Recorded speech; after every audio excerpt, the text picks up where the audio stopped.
What's up, y'all? Welcome back to another video. So today, as you guys can see in the title, I mean, it was something expected.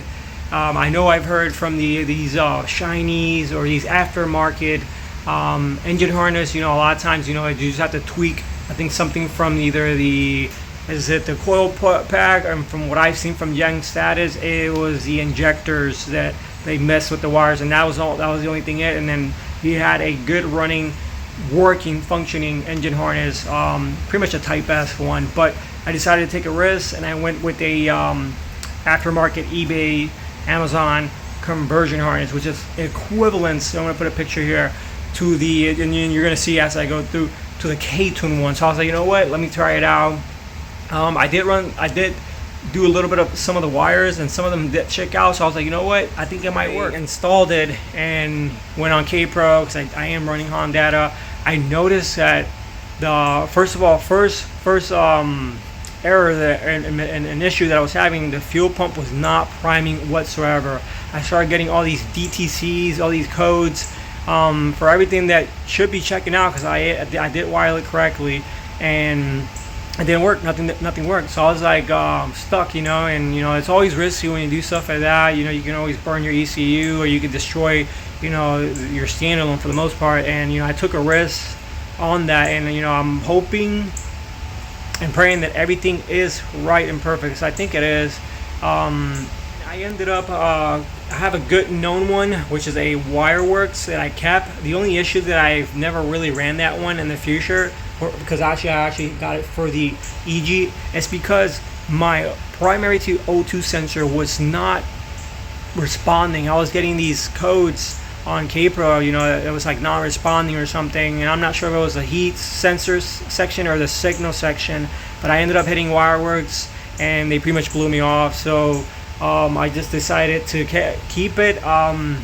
I have not ran the diagram to see, maybe it's just one wire or two that's maybe like flipped or something, but I ended up, because it worked on the EG, the fuel pump, the primed and everything. So I decided to look at the schematics, because this is an OBD1 and then this is an OBD2. So I decided to look at the schematics for the pinout for the Integra, and it worked. You know, when I installed it, pin everything, the fuel prime, amazing. It boom. So I was all right. So I have high hopes for this conversion harness to do its job. Now I don't know if I'm gonna have issues again like I did with the EG on the primary to O sensor. If that happens, then I'm gonna have to check some of the pinouts and then work from there. If not, I'm gonna have to cough up the money and get a good known one. Like, by the way, which I have Sparks Racing, no issues, perfect.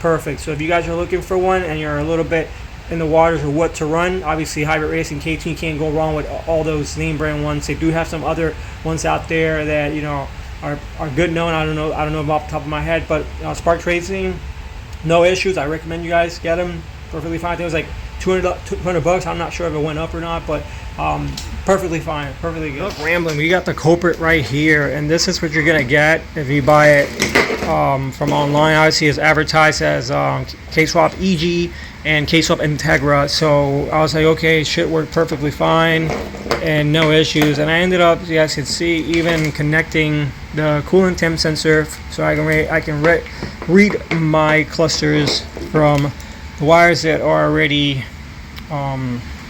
you guys can see, like, label. And yeah, it did not work.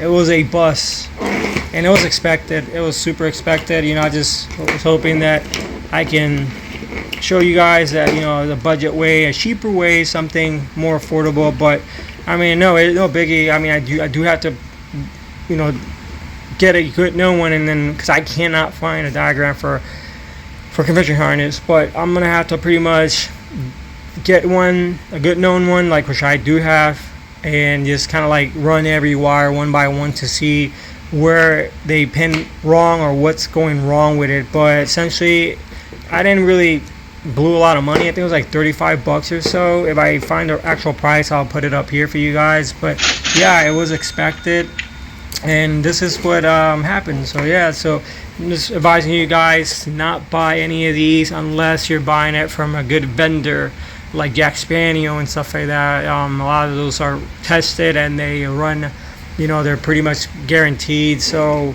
yeah, I took a risk, and it did not work. So now I'm gonna save this for the future. Maybe, you know, run it, you know, all the wirings and stuff like that, and then maybe it will work. Maybe it will have a second chance. Well, everybody, that's going to conclude the video. I just wanted to talk a little bit regarding the eBay bus fail conversion harness that I got. It did not work. It was doomed from the beginning. You know, something that I took a risk on, and it did not work. So if you guys are out there wondering, oh, does this work? You know, I know the engine harness, people have found, you know, little fixers to fix them up and they work perfectly fine, but this, I'm not sure, will require a little bit more of a wiring guru or effort and time, and I just want to skip that for right now. I could give it the time later on, but it does not deserve the time right now.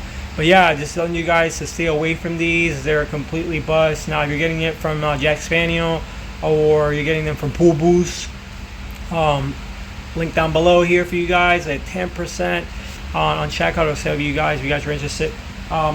It's proven and it will work. So, but yeah, so that's the conclude the video, guys. Thank you guys for watching. Catch you guys on the next video.